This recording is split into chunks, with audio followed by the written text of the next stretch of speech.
Welcome to only IAS world history यानी कि विश्व इतिहास में।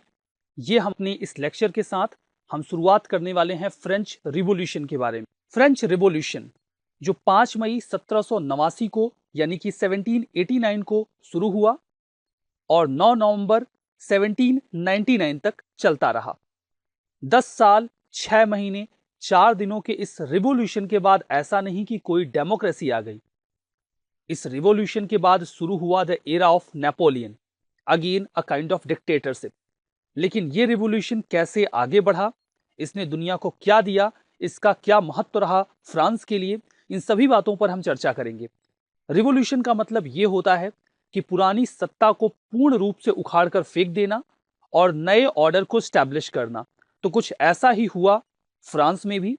इन सभी घटनाक्रमों के बारे में आज हम चर्चा करेंगे। आज के लेक्चर में हम जानेंगे कुछ आधारभूत बातों को कि आखिर फ्रांस में उस समय व्यवस्था कैसी थी जिसके ऊपर ये पूरा फ्रेंच रिवॉल्यूशन पनपा, क्या कारण रहे इस फ्रेंच रिवॉल्यूशन के, और फिर जो हमारा नेक्स्ट लेक्चर होगा उसमें हम जो बाकी के घटनाक्रम रहे, महत्व रहे, परिणाम रहे, उन पर चर्चा करेंगे। तो चलिए आगे बढ़ते हैं। फर्स्ट ऑफ ऑल तो आप लोग लोकेशन देखिए। यूरोप में फ्रांस की लोकेशन यहां पर है उस समय। ये ग्रीन कलर में आप प्रूशिया को देख सकते हैं। प्रूशिया इज द प्लेस जहां से क्वीन एंटोनेट थी, लुई 16वें की रानी यानी कि उनकी पत्नी। ये ब्लू कलर में आप ऑस्ट्रियन एम्पायर को देख सकते हैं। बाकी जो सेंटर में आप एरिया देख रहे हैं ये जर्मन फेडरेशन है, कन्फेडरेशन है, जिसका एरिया डाइल्यूट होता रहता था। यहाँ पर स्विट्जरलैंड है और ये जो एरिया येलो में आप देख रहे हैं ये सार्डिनिया पीडमांट है। ठीक है, तो लोकेशन आपको एक बार थोड़ा सा समझ में आ गया तो आपको क्लेरिफिकेशन आ जाएगा कि हाँ कौन कहाँ पर है, क्योंकि बाद में हमें कुछ वॉर्स को भी समझना है। तो हम बैकग्राउंड के साथ स्टार्ट करते हैं। यूं तो कहानी लुई 16वें की है, लुई 16, लेकिन कहानी का आरंभ लुई 16वें से ही नहीं होता है, क्योंकि फ्रेंच रिवॉल्यूशन के जो बीज थे वो बहुत पहले से बोए जा रहे थे। जैसे एक महत्वपूर्ण कारण निकल के आता है पूरे फ्रेंच रिवॉल्यूशन का कि फ्रांस की आर्थिक स्थिति बहुत खराब थी। लेकिन ये आर्थिक स्थिति जो खराब थी ये लुई 16वें के समय में नहीं हुई थी, लुई 16 के समय में नहीं हुई थी। ये आर्थिक स्थिति खराब होने का दौर लुई 14वें यानी कि लुई 14 के समय से ही शुरू हो गई थी, because of various wars that had been fought by these rulers. Louis 16वां, तो हम थोड़ा सा बैकग्राउंड लेते हैं।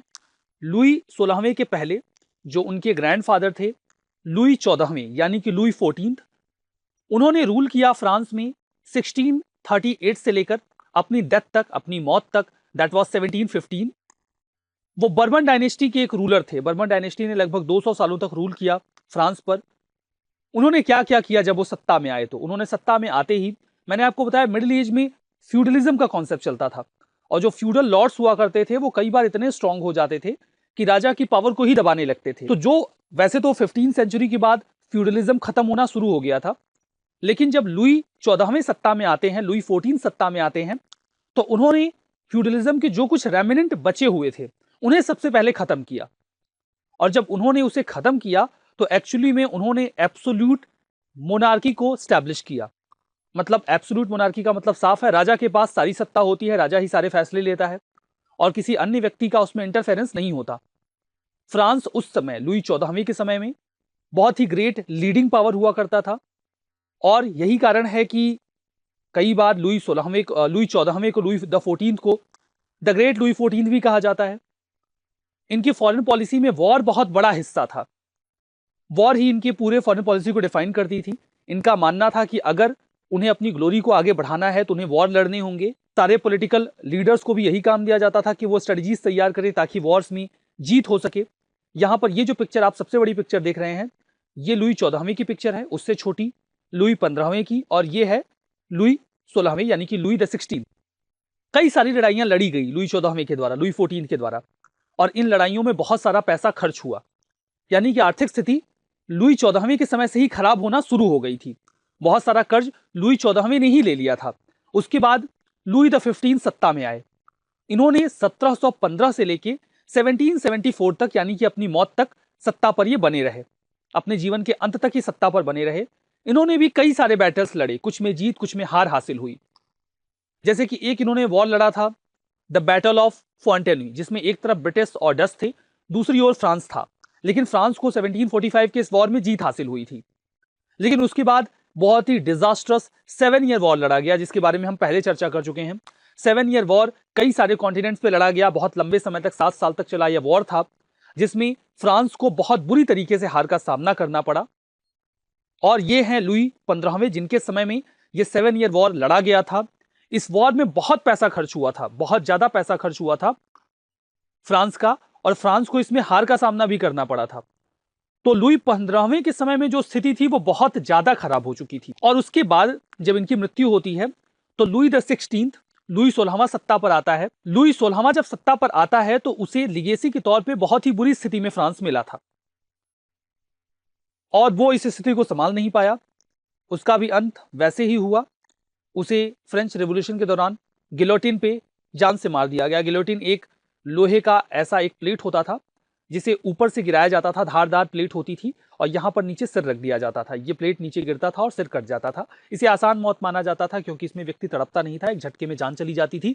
तो गिलोटिन किया गया था लुई 16वें को और उनकी पत्नी को भी। तो इनका अंत कुछ यूं हुआ।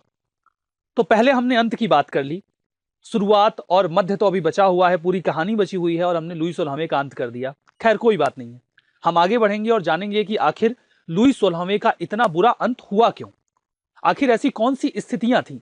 क्योंकि देखिए जो राजा थे लुई 15वां या लुई 16वां, जो उस समय दिक्कतें चल रही थी, उन्होंने उन दिक्कतों को संभाल नहीं पाए। अच्छे तरीके से वो उसे डील कर सकते थे लेकिन वो उसे नहीं कर पाए। तो हम उन पर चर्चा करेंगे। देखिए जो फ्रेंच रिवॉल्यूशन था वो बहुत ही खराब स्थिति में जो सोसाइटी पहुंच चुकी थी, जो डिसफंक्शनल फ्यूडलिज्म था, जिसने पूरे सिस्टम को बिल्कुल बिगाड़ के रख दिया था इकोनॉमिक सोशो पॉलिटिकल तौर पे, उसी का रिजल्ट निकला कि एक फ्रेंच रिवॉल्यूशन हमारे सामने आया। जो पावर का सेंट्रलाइजेशन था वो तो 16th सेंचुरी के बाद से ही शुरू हो गया था, जब फ्रांस में एब्सोल्यूटिज्म शुरू हो गया था लुई द 14th के पीरियड से। And by the early 18th century जो फ्रेंच मोनार्की थी, जब वो लुई 16th के समय तक पहुंची, तो ये जो मॉडल था सेंट्रलाइजेशन का, या जो सेंट्रलाइज्ड एब्सोल्यूटिज्म था, वो बिल्कुल कोर पे पहुंच चुका था। सेंट्रलाइज्ड एब्सोल्यूटिज्म का मतलब क्लियर होना चाहिए आपको। एब्सोल्यूटिज्म का मतलब यह है कि राजा अपनी सत्ता का पूरा उपयोग खुद ही करता है। फ्यूडलिज्म में ऐसा नहीं था। फ्यूडलिज्म में फ्यूडल लॉर्ड्स प्रभाव बनाते थे और उनके हिसाब से काम करना पड़ता था राजा को, लेकिन एब्सोल्यूटिज्म में ऐसा नहीं होता। तो जो फ्यूडल सोशल स्ट्रक्चर था वो तो खत्म कर दिया गया, लेकिन एब्सोल्यूटिज्म अपने साथ कई तरीके की दिक्कतें लेकर आ गया। 1774 में 20 year old Lewis the 16th सत्ता पर आए, और उस समय जो फ्रांस था वो बहुत लंबे समय की लड़ाई लड़ चुका था। इन बिटवीन जब वो सत्ता पे आए, उनके सत्ता के शुरुआती दौर में ही, आप अगर रिकॉल कर पा रहे हो अमेरिकन रिवॉल्यूशन का पीरियड क्या था, दैट वाज फ्रॉम 1776 और उसके आगे ये 1783 तक चला। यू कैन सी कि फ्रांस जबकि इतनी बुरी स्थिति में खुद ही था, लेकिन उन्होंने 13 अमेरिकन कॉलोनीज को आजाद करवाने के लिए ब्रिटेन से, जो बाद में यूएसए बना, बहुत पैसा खर्चा किया। उन्होंने पूरा असिस्टेंस दिया इन कॉलोनीज को, और यह पीरियड लुई द 16th का था। जब आपकी अपनी खुद की स्थिति इतनी खराब हो तो फिर किसी ऐसे जगह पैसे लगाना जहां से आपको कुछ फायदा नहीं होने वाला है। अमेरिकन आजाद होंगे, उनका अपना देश बनेगा, what will you get? Nothing. But इन्होंने यहां पर अमेरिकन को सपोर्ट किया just for the sake of their dignity, because वो 7 ईयर वॉर में ब्रिटेन से हारे थे, और ये 13 American colonies were the symbol of Prestige for Britain. वो चाहते थे कि ब्रिटेन के हाथों से ये 13 कॉलोनीज तो जानी चाहिए, बाकी जो होगा वो देखा जाएगा, वो सफल भी रहे। उन्होंने एक्चुअली में इस पूरे 13 कॉलोनीज को आजाद करवाने का जो प्रोसीजर था, जिसके बाद यूएसए एग्जिस्टेंस में आया, उसमें फ्रांस पूर्ण रूप से सफल हुआ, लेकिन इसने फ्रांस की जो स्थिति तैयार की, उसमें फ्रांस अपने खुद के ट्रैप में फंस गया। जो डेट था उसके बाद वो लगभग 2 बिलियन लिवर्स का हो चुका था। ये उस समय फ्रांस की करेंसी थी, जिसे बाद में खत्म कर दिया गया था। और इसका इंटरेस्ट रेट इतना ज्यादा होता था, इंटरेस्ट पेमेंट इतना ज्यादा होता था कि वो बजट का बहुत बड़ा परसेंटेज कवर कर लेता था। मतलब बाकी कामों के लिए तो पैसा बचता ही नहीं था। बाकी जो रेगुलर एक्सपेंसेस थे, जैसे कि आर्मी को मेंटेन करना है, कोर्ट तो काम करेगा, गवर्नमेंट ऑफिसेस को काम करना है, यूनिवर्सिटीज को पैसा चाहिए, इन सभी खर्चे को पूरा करने के लिए जो स्टेट था उसको और ज्यादा टैक्सेस लगाने पड़ रहे थे। वो टैक्स इंक्रीज करते चले जा रहे थे। मोरओवर जो फ्रेंच सोसाइटी थी 18th सेंचुरी में, वो 3 स्टेट्स में डिवाइडेड थी, ऐसा नहीं है कि ये जो टैक्स लगाए जा रहे थे ये सब पे बराबरी के तौर पे लगाए जा रहे थे। जो टैक्स लगाए भी जा रहे थे उसमें फर्स्ट और सेकंड स्टेट के लोगों के ऊपर तो कोई टैक्स होता ही नहीं था। जो टैक्स होता था वो केवल थर्ड स्टेट के लोगों पे होता था, और फर्स्ट स्टेट जिसमें क्लर्जी और सेकंड स्टेट जिसमें नोबिलिटी आती थी उन्हें कोई टैक्स पे नहीं करना होता था। थर्ड स्टेट जिसमें कारीगर, सर्विस प्रोवाइडर्स, ट्रेडर्स, मर्चेंट्स और फार्मर्स आते थे उन्हें सारा टैक्स पे करना पड़ता था। तो अगर आप सोशल स्ट्रक्चर समझना चाहें तो समझिए कि कैसा था फ्रांस का सोशल स्ट्रक्चर उस समय। 3 स्टेट हुआ करते थे। पहला स्टेट जिसमें क्लर्जी लोग होते थे चर्च के, इनकी पॉपुलेशन 1,30,000 के अप्रॉक्सीमेट हुआ करती थी, ठीक है। और जो दूसरा स्टेट था जिसमें नोबल फैमिली से लोग आते थे, उनकी जो देखिए पॉपुलेशन थी वो अप्रॉक्सीमेटली 3.5 लाख के अप्रॉक्सीमेट हुआ करती थी। और जो तीसरा स्टेट था उसमें फ्रांस की रेस्ट ऑफ द पॉपुलेशन थी अप्रॉक्सीमेटली 27 मिलियन पॉपुलेशन। इसमें लॉयर्स, मर्चेंट्स, पीजेंट्स और जो अदर प्रोफेशन के लोग होते थे वो आ जाते थे। इनके पास कोई अधिकार नहीं होते थे, टैक्सेस भी सारे इन्हें ही पे करने पड़ते थे। तो ये पूरा सोशल स्ट्रक्चर था। First state clergy, second state nobility और थर्ड स्टेट एवरीवन एल्स। तो आगे हम इसको थोड़ा और डिटेल में जानेंगे जब हम कॉजेस पे चर्चा करेंगे। अभी तो मैंने आपको एक ब्रीफ ओवरव्यू दिया इस बारे में, ठीक है। अब देखिए बैकग्राउंड में और बातें करते हैं। जो पीजेंट थे वो पूरी पॉपुलेशन का 80% हिस्सा कवर करते थे। वो हाईली सप्रेस्ड थे और उनके पास जो लैंड होती थी, जो इस लैंड को वो कल्टीवेट करते थे, मोस्ट ऑफ द टाइम वो उनकी खुद की नहीं होती थी, वो नोबल्स की लैंड होती थी। क्योंकि नोबल्स जो थे उनके पास फ्रांस की कुल चर्च का जो पूरी लैंड थी उसका 60% जो पार्ट था वो उनके पास होता था। बाकी चर्च के पास 10% हिस्सा होता था और नोबल्स के पास 60% वहां की लैंड का पार्ट आ जाता था। और इन्हीं की जमीनों पर जो थर्ड स्टेट के लोग होते थे वो काम करते थे, वो उन्हें सर्विस देते थे उनके घरों में, उनके फील्ड्स में। और जब भी कोई इंफ्रा डेवलप करना होता था वो काम भी उन्हीं पीजेंट से करवाया जाता था। चर्च भी टैक्स का एक हिस्सा वसूल करता था जिसे तीथिस कहा जाता था, जो कि 1/10 था किसान की फसल का। मोर ओवर फ्रांस की पॉपुलेशन भी काफ़ी तेजी से बढ़ी। 23 मिलियन पॉपुलेशन हुआ करती थी 1715 में, जो कि 1789 में बढ़ के 28 मिलियन हो गई, ठीक है। अब पॉपुलेशन में इतनी ज़्यादा बढ़ोतरी तो हुई लेकिन प्रोडक्शन में बढ़ोतरी नहीं हुई। वैसे तो इंडस्ट्रियल रेवोल्यूशन आ चुका था जिसके बारे में अभी हम चर्चा भी करेंगे आगे के टॉपिक्स में, लेकिन उसका फ्रांस को केवल नुकसान हुआ था। आर्टिशंस की फ्रेंच ये जो इंडस्ट्रियल रेवोल्यूशन था उसकी वजह से उनकी जॉब तो चली गई थी, लेकिन इसका प्रभाव एग्रीकल्चर में बहुत सिग्निफिकेंट नहीं हुआ था कि एग्रीकल्चर का प्रोडक्शन बढ़ जाए, ये वहाँ नहीं हुआ था। तो फूड ग्रेन्स की अक्सर कमी हो जाया करती थी। फूड ग्रेन्स के जब दाम बढ़ते थे तो थर्ड स्टेट के लोगों को सबसे ज़्यादा समस्या झेलनी पड़ती थी। जो रोटी ब्रेड के दाम हैं वो काफ़ी तेज़ी से बढ़ जाते थे।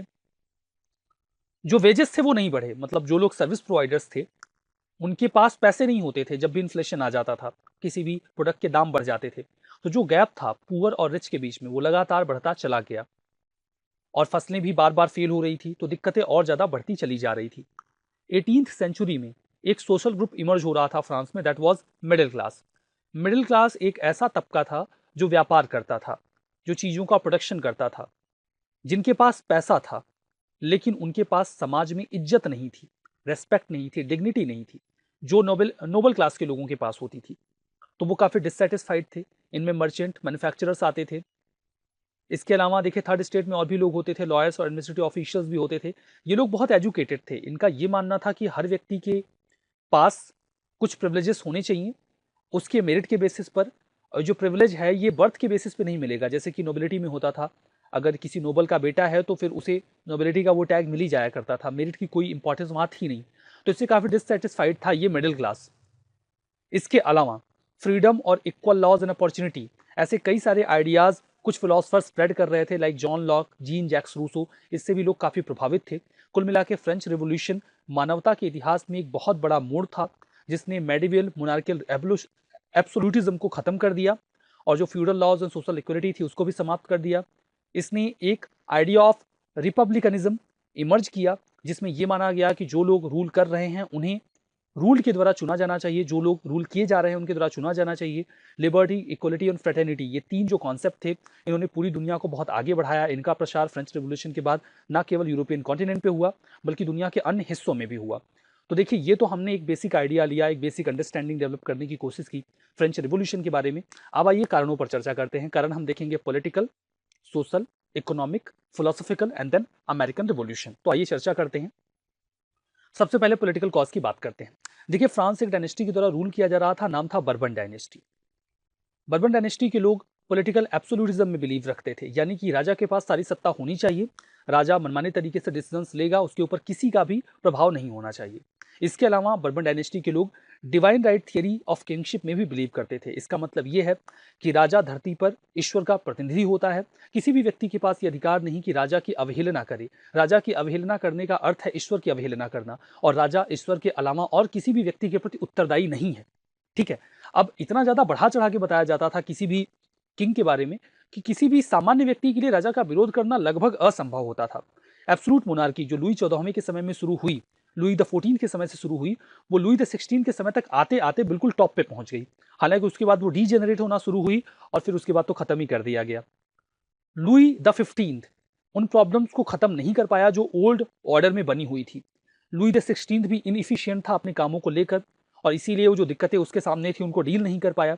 उसके पास एक बहुत ही ब्यूटीफुल लेकिन एम्प्टी हेडेड वाइफ थी, नाम था मैरी एंटोनेट या फिर मैरी एंटवानेट। आप कुछ भी प्रोनाउंसिएट कर सकते हैं, मैरी एंटोनेट कह सकते हैं, मैरी एंटवानेट कह सकते हैं। ठीक है, अब देखिए, मैरी एंटोनेट के ऊपर तो इतिहासकार कई तरीके के आरोप लगाते हैं। कहते हैं अगर मैरी एंटोनेट ना होती लुई द 16 के साथ तो हो सकता है सिचुएशन और बेहतर होती, क्योंकि मैरी एंटोनेट का बहुत ज्यादा प्रभाव था लुई द 16 के ऊपर। वर्साई के महल में दोनों रहते थे, ग्राउंड रियलिटीज का कुछ पता नहीं था, लोगों से मिलते थे नहीं। अब एक व्यक्ति, हालांकि इतना भी आरोप लगाना मैरी एंटोनेट के ऊपर उचित तो नहीं है, हालांकि ये इंटरफेयर तो करती थी, पॉलिटिकल डिसीजंस में इंटरफेयर करती थी, स्टेट अपॉइंटमेंट्स में इंटरफेयर करती थी, नोबल लोगों को हमेशा फेवर करती थी। लेकिन अगर कोई भी व्यक्ति दिन रात किसी एक ऐसे व्यक्ति से बात करेगा जिसको कुछ भी नहीं पता राजनीति के बारे में या फिर जो लोगों की दिक्कतें हैं उनके बारे में, तो प्रभाव तो रहेगा। मैरी एंटोनेट को कुछ पता तो था नहीं, लेकिन दिन रात जो द लुई द 16 थे वो इन्हीं के साथ रहते थे, इन्हीं से बात करते थे, तो इनका प्रभाव उनके ऊपर बहुत ज्यादा था। ये जो बोल देती थी वो उसे नकार नहीं पाते थे, इनकार नहीं कर पाते थे। That was the problem. Financial reform की जो सख्त विरोधी थी, मतलब इनके सामने कोई इकोनॉमी शब्द बोल दे तो चढ़ जाती थी, बोलती थी ये सब बात यहां मत करो। नोबल्स को हमेशा फेवर करती थी। ग्राउंड रियलिटीज के बारे में ये कितनी ज्यादा अनअवेयर थी, इसका अंदाजा आप इस बात से लगा सकते हैं कि इनके नाम के साथ एक फ्रेज जुड़ा है, लेट देम ईट केक। लेट देम ईट केक, ये फ्रेज आज जर्नलिस्ट वगैरह इस्तेमाल करते हैं। माना जाता है कि इस फ्रेज का जो ओरिजिन है वो मैरी एंटोनेट से है कि नहीं है इसमें तो एम्बिग्यूटी है, बट इस फ्रेज के पीछे एक कहानी है। देखिए, लुई द 16 और मैरी एंटोनेट वर्साई के महल में रहा करते थे, किसी से कोई मतलब रहता नहीं था। फमाइन्स आते थे, लोगों के पास खाने को कुछ होता नहीं था। तो देखिए, फमाइन आया, दिक्कत बहुत ज्यादा थी, लोगों के पास कुछ खाने को नहीं था, खाने को रोटी भी नहीं थी। उन्हें पता चला कि वर्साई के महल में पार्टी हो रही है, तो सबने हमला कर दिया वर्साई के महल पे। वहां के जो सोल्जर्स थे उनको मार दिया गया और लोगों ने प्रोटेस्ट करना शुरू कर दिया। बोला कि अब जो किंग एंड क्वीन है वो वर्साई के महल में नहीं रहेंगे, उन्हें पेरिस चलना होगा। पेरिस में चल के डेफिनेटली झोपड़ी में नहीं रहना था, वहां पर भी पैलेस था, महल था, उन्हें वहां पे रहना था। तो इन सारी चीजों को देखकर लुई द 16 बहुत उदास थे। वो अपनी बालकनी में वहां पर खड़े थे, दुखी थे। पीछे से मैरी एंटोनेट आती हैं, वो कहती हैं कि क्या हुआ, आप नाराज क्यों हैं? तो लुई द 16 कहते हैं कि लोग प्रोटेस्ट कर रहे हैं, लोग नाराज हैं, लोग नहीं चाहते कि हम यहाँ रहें, वो चाहते हैं हम उनके साथ पेरिस जाएं। तो मैरी एंटोनेट ने कहा कि आखिर लोगों को दिक्कत क्या है, लोग परेशान क्यों हैं, नाराज क्यों हैं, प्रोटेस्ट क्यों कर रहे हैं? तो लुई द 16 ने बोला कि इनके पास खाने को रोटी नहीं है। Then what did Marie Antoinette said? Marie Antoinette ने उस समय क्या कहा? मैरी एंटोनेट ने कहा, लेट देम ईट केक। अगर उनके पास रोटी नहीं है तो उन्हें कह दीजिए कि वो केक खाएं। नाउ, एक ऐसी रानी जिसे इतनी सी बात समझ में नहीं आ रही है कि जिसके पास खाने को रोटी नहीं है वो केक कैसे खरीद सकता है, केक कैसे खा सकता है। उन्हें तो ऐसा लगता था कि उन्हें जब रोटी खाने का मन नहीं होता तो वो केक खा लेती हैं, तो लोगों को भी यही करना चाहिए। तो मतलब इतनी अनअवेयर रानी के प्रभाव में अगर कोई राजा है तो फिर लोगों का रिवोल्यूशन करना बनता है, और इसमें कोई बहुत बुरी बात नहीं कही जाएगी। अब तो ये तो हमने देखा पॉलिटिकल कॉज। सोशल कॉज की बात करते हैं। सोसाइटी बहुत ही इनइक्वल थी। सोसाइटी में 3 तबके थे। 2 तबके बहुत ही प्रेस्टीज से जीवन जी रहे थे, लिजोर वाला जीवन जी रहे थे। एक तबका बहुत ही ज्यादा सप्रेस था। तो सोशल इनइक्वलिटी बहुत ज्यादा थी। 3 स्टेट डिवाइडेड थे। पहले स्टेट में क्लर्जीज होते थे रोमन कैथोलिक चर्च के, इनके पास फ्रांस की 10% जो लैंड थी ये उसको ओन करते थे। इनका काम था एजुकेशन देना, रिलीफ सर्विसेज देना गरीबों को, और ये अपनी इनकम का 2% सरकार को भी देते थे। इनके पास हालांकि कोई पॉलिटिकल पावर तो नहीं थी, लेकिन ये हमेशा राजा के प्रति लॉयल रहते थे। दूसरा स्टेट जिसमें रिच नोबल्स आते थे, जिनके वेल्थ का एक बहुत बड़ा हिस्सा लैंड थी, जमीन ही इनकी सोर्स ऑफ पावर थी। इनके पास 60% फ्रांस की लैंड थी और पॉपुलेशन इनकी बहुत कम थी, लेकिन लैंड का हिस्सा बहुत ज़्यादा लेते थे, मतलब केवल 4 लाख के अप्रॉक्सीमेट इनकी पॉपुलेशन थी। They were owner of 60% land and paid almost no taxes. इनके पास फ्रांस की जमीन का 60% हिस्सा था, लेकिन ये टैक्स न के बराबर पे करते थे। तीसरा स्टेट जिसमें 98% रेस्ट ऑफ द पॉपुलेशन आ जाती थी, इनके पास कोई भी प्रिविलेजेस नहीं थे, सारे टैक्सेस इन्हीं से वसूले जाते थे। इनमें आते थे traders, lawyers, owners of industries, government servant, peasant and workers. इनकी स्थिति बहुत ज़्यादा खराब थी। जो भी सर्विसेज, जो भी लिजोर का जीवन ये फर्स्ट और सेकंड स्टेट के लोग जी रहे थे, इसका हर्जाना तो इन्हें ही भरना पड़ता था। ऐसा नहीं कि थर्ड स्टेट आपस में बहुत इक्वल था, इनमें भी बहुत ज़्यादा इनइक्वलिटी थी। इनफैक्ट थर्ड स्टेट में भी 3 ग्रुप्स थे और तीनों इकोनॉमिक बेसिस पे बहुत ज़्यादा डिफर करते थे। पहला जो ग्रुप था उसे आप बुर्जुआ कह सकते हैं, इसकी स्पेलिंग डिफरेंट है बट इसे प्रोनाउंशिएट बुर्जुआ किया जाएगा, ठीक है। इसमें आते थे मर्चेंट्स एंड आर्टिशंस। ये लोग वेल एजुकेटेड थे। इनका मानना यह था कि लिबर्टी और इक्वलिटी हर व्यक्ति के पास होनी चाहिए। ये बहुत ज़्यादा टैक्सेस पे करते थे, लेकिन इनको कोई प्रिविलेज नहीं था, और सारे जो प्रिविलेजेस थे वो तो बाकी के 2 स्टेट्स के लोगों के लिए थे। इनमें लोगों के पास पैसा तो था, इनफैक्ट कुछ तो बहुत ज़्यादा रिच थे, मतलब जो नोबल क्लास के लोग थे उनसे भी ज़्यादा रिच थे, लेकिन इन्हें सोसाइटी में थर्ड स्टेट में रखा जाता था। इनके पास रेस्पेक्ट नहीं थी, तो ये डिससेटिस्फाइड थे। ये सोशल स्टेटस, पॉलिटिकल पावर की जो सिचुएशन थी उसको लेकर डिससेटिस्फाइड थे। इन्हें ऐसा लगता था कि इन्हें उनका ड्यू नहीं मिल रहा है। दूसरी बात, दूसरा जो ग्रुप था वो ऐसा ग्रुप था जो सर्विसेज देता था, जैसे कि कुक्स, सर्वेंट्स, बार्बर्स। इनकी स्थिति बहुत खराब थी, मतलब इन्हें वेज बहुत कम दिया जाता था। कई बार तो इनके पास काम भी नहीं होता था, और अगर इनके पास काम ना हो तो इनके पास खाने को कुछ नहीं होता था। स्थिति ये आ जाती थी, ये खाए बिन मरने लगते थे, ये प्रॉब्लम हो जाती थी। तीसरा ग्रुप था पीजेंट्स का। ये लगभग 80% पॉपुलेशन कवर करते थे फ्रांस की। बाकी 18% में ये दो ग्रुप्स आ जाते थे, ठीक है। जो 98% हमने थर्ड स्टेट के लिए बोला था, हम उसकी बात कर रहे हैं। तो ये 80% टोटल थे फ्रांस की पॉपुलेशन का, और इनकी आधा से ज़्यादा जो इनकी इनकम थी वो तो टैक्सेस देने में चली जाती थी, नोबल्स को, चर्च को और राजा के एजेंट्स को। इतने टैक्सेस देने के बाद इन्हें कुछ प्रोडक्ट्स पे भी टैक्स देना पड़ता था, जैसे साल्ट या फिर जो रोजमर्रा की चीजें हैं उस पर भी टैक्स लगाया जाता था। इसीलिए एक कहावत कही जाती थी, the nobles fight, the clergy pray, the people pay. Nobles लड़ाई लड़ते हैं, क्लर्जी प्रे करते हैं, और इन सब के लिए जो पैसे पे करता है वो तो लोग करते हैं, यानी कि थर्ड स्टेट के लोग फार्मर्स करते हैं, ठीक है। अब हम बात करते हैं इकोनॉमिक कॉजेस की। अब देखिए यहाँ पे तो मैंने आपको बहुत डिटेल में बताया तीनों क्या क्लासिफिकेशन था सोसाइटी का। अब आपको अगर लिखना हो तो आप कैसे लिखेंगे? अगर आपको यहाँ पे इकोनॉमिक कॉज लिखना हो तो आप ऐसे, सोशल कॉज लिखना हो तो आप ऐसे लिखेंगे, there were a lot of social inequality in that at that time in France. There were 3 classes, highly unequal, all the privileges were acquired by first and second state, including this, and the third state has to pay all the taxes without any privileges that includes this। आप ऐसे करके एक statement बना लेंगे और उसे अपने point के तौर पे इस्तेमाल कर लेंगे। अब देखिए तीसरा जो कॉज है यहाँ पे, दैट इज इकोनॉमिक। हमने पॉलिटिकल सोशल कॉज देख लिया है, अब हम इकोनॉमिक कॉज की बात करेंगे। फाइनेंशियल कंडीशन फ्रांस की बहुत ज़्यादा खराब थी। लुई 16 जब ये सत्ता में आते हैं तो इनको एक बहुत ही खराब स्थिति का फ्रांस मिला था। नेशनल डेट नेशनल इनकम से भी ज़्यादा हो चुका था।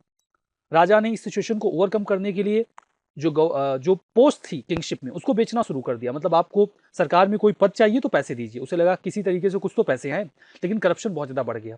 राजा को लगा कि काम बन नहीं रहा है, तो फिर राजा ने 2 इकोनॉमिस्ट अपॉइंट किए, तुर्गो और जैक्स नेकर।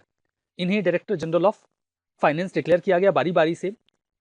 इनके ओपिनियन क्या थे? ये क्या चाहते थे कि टैक्स बढ़ाना पड़ेगा। इन्होंने जो रॉयल एक्सपेंडिचर था उसको कम करने की कोशिश की, जो कि क्वीन एंटोनेट को पसंद नहीं आया। यू कैन अंडरस्टैंड कि जो वर्साय का महल था, जो पैलेस था, उसमें 1800 सर्वेंट काम करते थे, 1800 सर्वेंट काम करते थे, जिसमें से 400 सर्वेंट तो अकेले क्वीन एंटोनेट के लिए काम करते थे। इतना ज़्यादा खर्चा करने की एक्चुअली में आवश्यकता थी नहीं, लेकिन किया जाता था। तो इन्होंने बोला कि रॉयल एक्सपेंडिचर को कम करना पड़ेगा। क्वीन एंटोनेट को ये बात पसंद आ नहीं रही थी।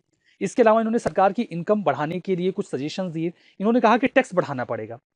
तो इनसे पूछा गया कि टैक्स किस पे बढ़ाया जाए, तो उन्होंने बोला कि देखिए जो थर्ड स्टेट के लोग हैं उनके ऊपर ऑलरेडी बहुत टैक्स है, तो आपको क्लर्जीज के ऊपर या फर्स्ट और सेकंड स्टेट के लोगों के ऊपर टैक्स बढ़ाना चाहिए। अब इससे नोबल्स और जो क्लर्जी लोग थे वो काफ़ी परेशान हो गए। मैंने बताया कि नोबल्स हमेशा चापलूसी किया करते थे मैरी एंटोनेट की, तो सारे नोबल्स भाग के मैरी एंटोनेट के पास गए। उन्होंने बोला कि देखिए हमारे ऊपर टैक्स लगाने का प्लान कर रहे हैं लुई द 16, आपके जो पतिदेव हैं वो टैक्स लगाना चाहते हैं, और आप ये जो सजेशन दे रहे हैं ना तुर्गो और जैक्स नेकर, आप इनको हटवा दो, नहीं तो ये हमारे ऊपर टैक्स इंपोज करवा देंगे। रानी के ऊपर इन नोबल्स का प्रभाव बहुत ज़्यादा रहता था, तो रानी ने इन दोनों इकोनॉमिस्ट को हटवा दिया। लेकिन अब ऐसा तो है नहीं कि नोबल्स सिचुएशन को इंप्रूव करने के लिए कुछ करने वाले थे। उनका तो काम बन गया और वो रास्ते से निकल लिए। प्रॉब्लम अभी भी बनी हुई थी। किंग को समझ में आ गया कि कुछ ना कुछ तो करना पड़ेगा फाइनेंशियल क्राइसिस को डील करने के लिए। फिर उन्होंने एक और डायरेक्टर जनरल ऑफ फाइनेंस को नियुक्त किया, नाम था कैलोनी।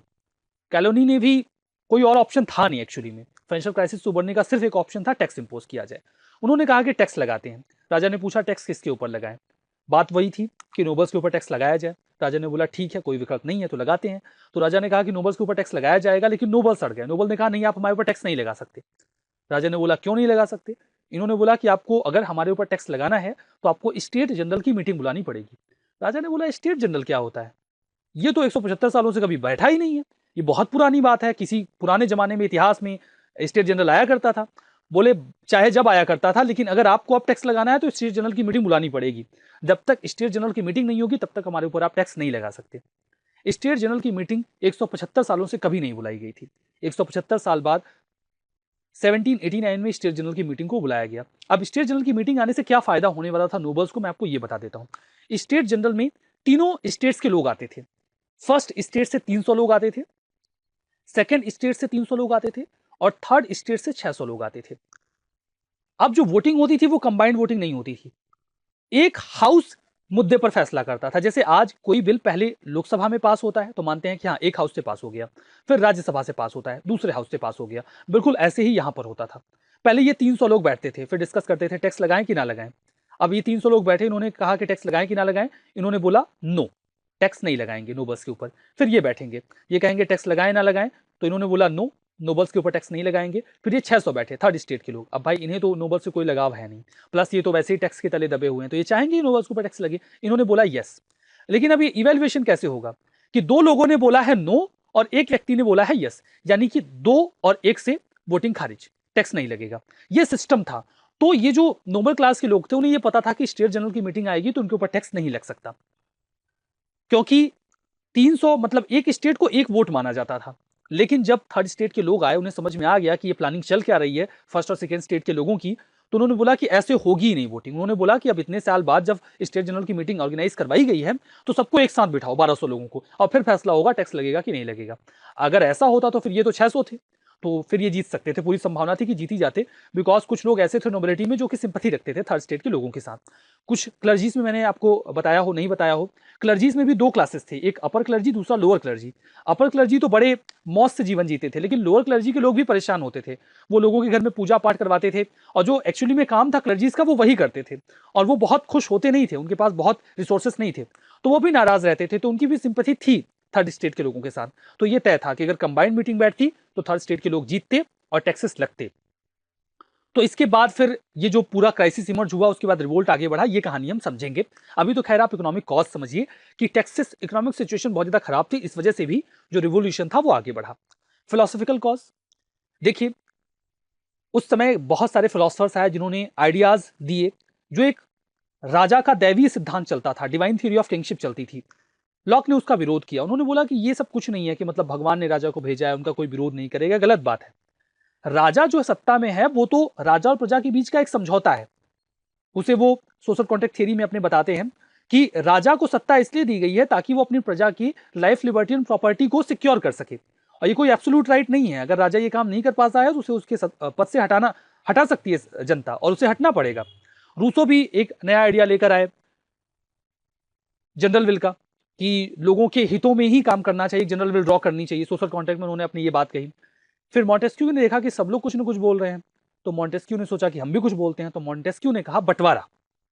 बंटवारा, तो क्या भारत पाकिस्तान का बंटवारा भी मॉन्टेस्क्यू की वजह से हुआ था? नहीं, वो दूसरी बात है। यहां पे बंटवारा था शक्तियों का। इन्होंने शक्ति पृथक्करण का सिद्धांत दिया, the theory of separation of power. इन्होंने बोला राजा के पास ही सारी शक्ति क्यों होगी, शक्ति 3 हिस्सों में बटी होनी चाहिए। कानून बनाने का काम अलग होना चाहिए, कानून को इंप्लीमेंट करने का काम अलग होना चाहिए, और न्याय करने का काम अलग होना चाहिए। ये जो आइडियाज हैं इनको अमेरिकन कॉन्स्टिट्यूशन में देखा जा सकता है, ठीक है। तो ये फिलोसफिकल कॉज थे जिसने एक थ्रस्ट प्रोवाइड किया इस पूरे रिवोल्यूशन को। नाउ अमेरिकन रिवोल्यूशन, क्या एक रिवोल्यूशन भी दूसरे रिवोल्यूशन का कारण बन सकता है? तो हाँ, बिल्कुल बन सकता है, और अमेरिकन रिवोल्यूशन फ्रेंच रिवोल्यूशन का कारण बना। अमेरिकन रिवोल्यूशन जब हुआ तो 13 कॉलोनीज को आजाद करने के लिए फ्रांस ने पूरा जोर लगा दिया, पैसे से लेकर आर्मी तक सब कुछ दिया। सफल भी रहे, यूएसए एग्जिस्टेंस में आया, अमेरिकन रिवोल्यूशन सफल रहा फ्रांस की मदद से। उसके बाद जो फ्रेंच कैप्टन थे लैती, वो अपनी सेना को लेकर फ्रांस वापस आए। तो वहां पे बातें चलने लगी कि आखिर वहां रिवॉल्यूशन में क्या हुआ, वहां पे डेमोक्रेसी को इवॉल्व करने के लिए काम किया गया, लोगों को अधिकार दिए गए। तो जब लोगों ने ये बात सुनी तो उन्हें लगा कि बताओ, लुई 16 फ्रांस में जाके ये सब कर रहा है, यहां पे क्यों नहीं कर रहा, यहां पे आखिर लोगों को अधिकार क्यों नहीं मिल रहे हैं। तो लोग काफी डिससेटिस्फाइड हुए।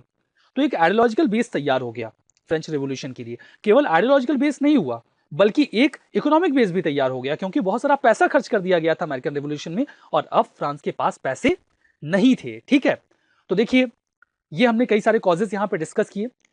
हम बात कर रहे थे फ्रेंच रिवॉल्यूशन के बारे में। 10 सालों तक चले इस संघर्ष में बर्बन डायनेस्टी के तानाशाही से भरे शासन को नेपोलियन के डिक्टेटरशिप वाले रूल से खत्म कर दिया गया।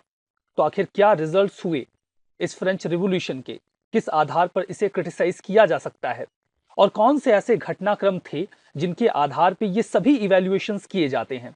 इन सभी बातों को हम इस लेक्चर में डिस्कस करेंगे। लास्ट लेक्चर में हमने कुछ आधारभूत समझ को डिस्कस करने की कोशिश की थी, ताकि आपकी एक आधारभूत समझ विकसित हो जाए, और हमने कुछ कारणों पर भी चर्चा की थी। फ्रेंच रिवॉल्यूशन, जिसकी शुरुआत 5 मई 1789 से की जाती है या मानी जाती है, और इसका अंत 9 नवंबर 1799 को माना जाता है। 5 नवंबर 1789 इज द डेट जिस दिन स्टेट जनरल की मीटिंग को बुलाया गया था, और 9 नवंबर 1799 जिस दिन डायरेक्टरी के रूल को नेपोलियन ने कूप डिटेट करके समाप्त कर दिया था। तो 10 साल 6 महीने और 4 दिन तक चले इस पूरे रिवॉल्यूशन में क्या क्या हुआ, हम ये जानेंगे अपने आज के इस डिस्कशन में। फ्रांस की location you can see there, ये है फ्रांस। यहां पर ग्रीन कलर में है प्रूशिया, और ये है ऑस्ट्रियन एम्पायर, जिसके ऊपर सबसे पहले फ्रांस ने हमला किया था। ठीक है, यहाँ पर रशिया है और बाकी सभी यहाँ पर देश है, ये बीच में स्विट्जरलैंड है। तो लोकेशन आपने देख ली। ये है राजा Louis the 14th, Louis the 15th and Louis the 16th। इनका क्या कंट्रीब्यूशन रहा, ये हमने लास्ट लेक्चर में डिस्कस किया था। लुई द 16th, जिनको अंत में गिलोटिन कर दिया गया और इनकी हत्या कर दी गई, इनको जान से मार दिया गया। तो गिलोटिन क्या होता है, सबसे पहले मैं आपको ये बता देता हूं। देखिए, ये होता है गिलोटिन। यहां पर किसी व्यक्ति को लिटा दिया जाता है और ऊपर से एक धारदार लोहे की प्लेट को नीचे गिराया जाता है, जिससे सिर अलग हो जाता है। तो क्या इसे बहुत बर्बर मौत कहा जा सकता है? नहीं, पहले की तुलना में ये मौत बेहतर थी, क्योंकि इसके पहले एक बहुत ही बर्बर या फिर बहुत ही क्रूअल डेथ पेनल्टी यूरोप में प्रचलित हुआ करती थी, जिसे ब्रेकिंग व्हील पनिशमेंट कहा जाता था। ब्रेकिंग व्हील पनिशमेंट में जब भी किसी आरोपी को इसके तहत मौत की सजा दी जाती थी, तो एक लकड़ी के पहिए से उसके शरीर की हर एक हड्डी को बारी बारी से तोड़ा जाता था। तो बहुत ही दर्दनाक मौत दी जाती थी जब भी किसी को कैपिटल पनिशमेंट दिया जाता था। तो 10 अक्टूबर 1789 को एक फिजिशियन थे जोसेफ इनेस गिलोटिन, उन्होंने नेशनल असेंबली के सामने एक प्रपोजल रखा कि कैपिटल पनिशमेंट को बहुत ही क्रूअल तरीके से ब्रेकिंग व्हील मैकेनिज्म से ना दिया जाए, बल्कि उसके लिए बहुत ही सिंपल मैकेनिज्म अपनाया जाए, जिसमें उस व्यक्ति को दर्द ना हो, तकलीफ ना हो और उसकी मौत तुरंत हो जाए। तो उसके बाद उन्हीं के नाम से इस मैकेनिज्म को अडॉप्ट किया गया और इसे गिलोटिन कहा गया। तो ये तो एक गिलोटिन की बात थी जो बीच में रखना उचित नहीं था, तो मैंने आपको शुरुआत में ही बता दिया। अब चलिए बात करते हैं फ्रेंच रेवोल्यूशन कैसे आगे बढ़ा। फ्रेंच रेवोल्यूशन को समझने के दो तरीके हो सकते हैं। एक तो हम डेट वाइज एनालिसिस करें, लेकिन ये एनालिसिस बहुत ही माइन्यूट हो जाएगा। अच्छा यही होगा कि हम इसका एनालिसिस फेजेस में कर लें। तो मैंने यहां पर इस फ्रेंच रेवोल्यूशन को 5 फेजेस में क्लासिफाई किया है। पहला फेज जो कि 1789 में शुरू होकर 1789 में ही खत्म हो गया, that was the phase of state general. जब स्टेट जनरल की मीटिंग को बुलाया गया, कुछ रिजल्ट्स नहीं निकले और स्टेट जनरल ने खुद को नेशनल असेंबली डिक्लेयर कर दिया। नेशनल असेंबली का दौर 2 सालों तक चला, 1789 से 1791 तक। इस दौरान एक कॉन्स्टिट्यूशन भी फ्रेम किया गया। और उसके बाद तीसरा फेज शुरू होता है लेजिस्लेटिव असेंबली का, जब नेशनल असेंबली द्वारा तैयार किए गए कॉन्स्टिट्यूशन के तहत एक सरकार का निर्माण किया जाता है और कॉन्स्टिट्यूशनल मोनार्की को स्टैब्लिश किया जाता है। ध्यान दीजिएगा, यहां पर कॉन्स्टिट्यूशनल मोनार्की को स्टैब्लिश किया गया, क्योंकि नए संविधान में राजा की शक्तियों को यूं तो सीमित कर दिया गया था, लेकिन खत्म नहीं किया गया था। ठीक है, तो कॉन्स्टिट्यूशनल मोनार्की को स्टैब्लिश किया जाता है लेजिस्लेटिव असेंबली के दौर में। लेकिन लेजिस्लेटिव असेंबली के बाद जब फ्रांस एक वॉर हारता है, किसके साथ? ऑस्ट्रिया के साथ। ऑस्ट्रिया के साथ वॉर में हारने के बाद सारा गुस्सा निकाला जाता है राजा के ऊपर, राजा को बंदी बना लिया जाता है और मोनार्की के सिस्टम को खत्म कर दिया जाता है। बनता है फिर से एक नया संविधान नेशनल कन्वेंशन के लिए होते हैं इलेक्शन, नेशनल कन्वेंशन को स्टैब्लिश किया जाता है। नेशनल कन्वेंशन 1792 से लेकर 1795 तक रूल करता है। इन बिटवीन आता है रेन ऑफ टेरर, कई सारे लोगों को जान से मार दिया जाता है, और उसके बाद नेशनल कन्वेंशन को भी भंग कर दिया जाता है और 5 डायरेक्टर्स की एक डायरेक्टरी को बनाया जाता है, और फिर स्टार्ट होता है द रूल ऑफ डायरेक्टरी 1795 से लेकर 1799 तक। और 1799 में नेपोलियन करता है कूप डिटेट और काउंसिल्स या काउंसलेट का निर्माण किया जाता है। बाद में उसे भी भंग कर दिया जाता है, लेकिन वो कहानी तो दूसरी है, वो तो नेपोलियन की कहानी हो जाएगी। तो अभी हम डायरेक्टरी के रूल तक बात करेंगे, 1799 तक बात करेंगे। जब तक फ्रेंच रेवोल्यूशन था तो हमने पूरे फ्रेंच रेवोल्यूशन को 5 फेजेस में डिवाइड किया। मैंने एक ब्रीफ ओवरव्यू यहां पर दिया, हम इसका एनालिसिस अभी आगे करेंगे, उसके बारे में थोड़ी बहुत डिटेल इंफॉर्मेशन भी अवेल करेंगे।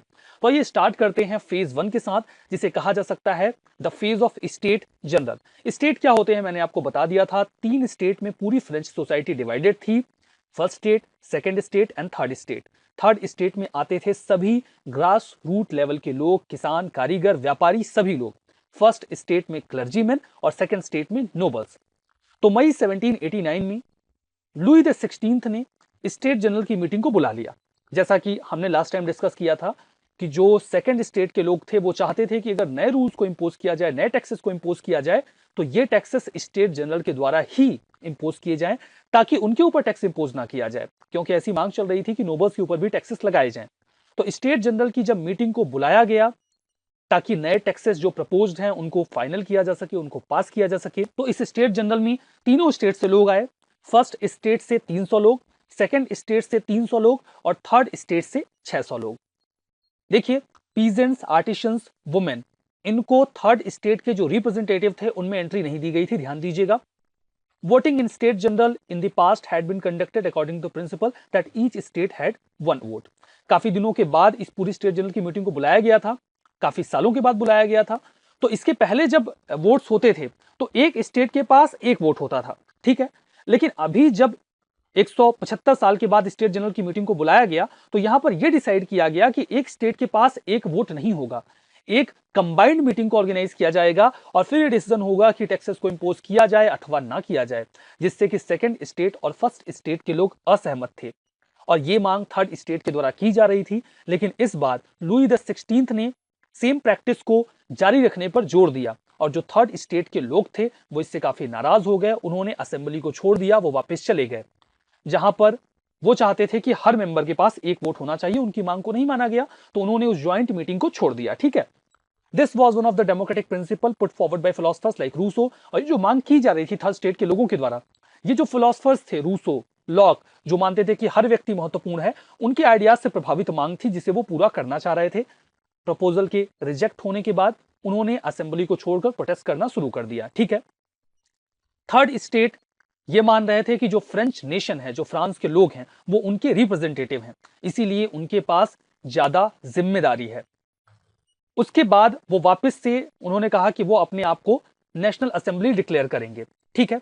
और इसके लिए वो असेंबली हॉल में जाने की तैयारी करते हैं। लेकिन जब वो असेंबली हॉल के पास पहुंचते हैं तो असेंबली हॉल में ताला लगा होता है। राजा कहते हैं when you would not be assembled, जब आप असेंबल ही नहीं हो पाएंगे तो फिर आप अपने आप को नेशनल असेंबली कैसे कहेंगे। लेकिन थर्ड स्टेट को असेंबल होने के लिए असेंबली हॉल की जरूरत नहीं थी। जब उन्हें असेंबली हॉल का दरवाजा बंद मिला तो 29 जून 1789 को ये सभी थर्ड स्टेट के लोग टेनिस कोर्ट में जा पहुंचे और वहां पर उन सभी लोगों ने एक ओथ ली। अपने आप को उन्होंने नेशनल असेंबली डिक्लेयर किया कि सभी रूल्स एंड रेगुलेशंस अब वो बनाएंगे और वो एक संविधान का निर्माण करेंगे। तब तक वो वहां से नहीं हिलेंगे जब तक कि इस नए संविधान का निर्माण ना कर लिया जाए, जिसके तहत फ्रांस के रूल्स एंड रेगुलेशंस को कंडक्ट किया जाए। दैट इज टेनिस कोर्ट, जहां पर एक व्यक्ति सबको ओथ दिलवाता है, सभी लोग ओथ लेते हैं कि वो संविधान का निर्माण करेंगे और उसके बाद उसी संविधान के हिसाब से सभी रूल्स एंड रेगुलेशंस को आगे प्रोसीड किया जाएगा। फिर शुरुआत होती है सेकेंड फेज की, the phase of national assembly. ये फेज ऑफ नेशनल असेंबली 1789 से 1791 तक चला।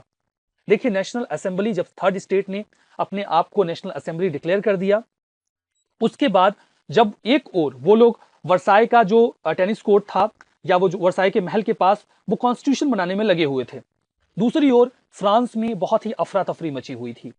प्राइसेस बहुत तेजी से बढ़ रहे थे, फूड प्रोडक्ट्स के लोगों के पास खाने को नहीं था, वो दुकानों को लूट रहे थे, भीड़ बहुत गुस्से में थी और वो तोड़ फोड़ और आगजनी कर रहे थे। भीड़ को कंट्रोल करने के लिए आर्मी को भेजा गया। इससे नाराज लोग हथियार ढूंढने लगे। जानकारी मिली कि बास्तील के किले में हथियार मिल जाएंगे। बास्तील का किला बास्तील का किला was with the meaning of सहारा, you can enter but you can not exit. राजा को जब भी किसी को डिटेन करना होता था तो यहां पर लेकर जाया जाता था। हमला किया गया भीड़ के द्वारा बास्तील के महल में, इस उम्मीद से कि वहां कुछ हथियार मिलेंगे। शायद कुछ हथियार मिले भी। वहां पर 7 लोगों को बंदी बनाया गया था जिन्हें आजाद करवा दिया गया और बास्तील के किले को पूरी तरीके से तोड़ दिया गया। That was the symbol of the despotic rule of the king और द लुई द 16, जो कि राजा के बर्बर शासन का प्रतीक माना जाता था। In the countryside rumour spread from the village to village और बास्तील के महल के टूटने की, बास्तील के महल के पतन की कहानी दूर दराज के इलाकों तक फैलने लगी। उसके बाद जो किसान अपने नोबल्स के अंडर में काम कर रहे थे, उन्होंने नोबल्स के ऊपर हमला करना शुरू कर दिया। नोबल्स को मारा जाने लगा और इस पूरे पीरियड को जुलाई 19 से अगस्त 3 तक ये जो दौर चला, जिसमें किसानों ने नोबल्स के ऊपर हमला शुरू कर दिया 1789 में, इसे कहा जाता है the period of great fear. लेकिन ये डर था नोबल्स को, क्योंकि अब उनके ऊपर हमले किए जा रहे थे जो सैकड़ों सालों से, हजारों सालों से उन्होंने परसिक्यूट किया था किसानों को। आज उन्होंने आवाज उठा दी थी।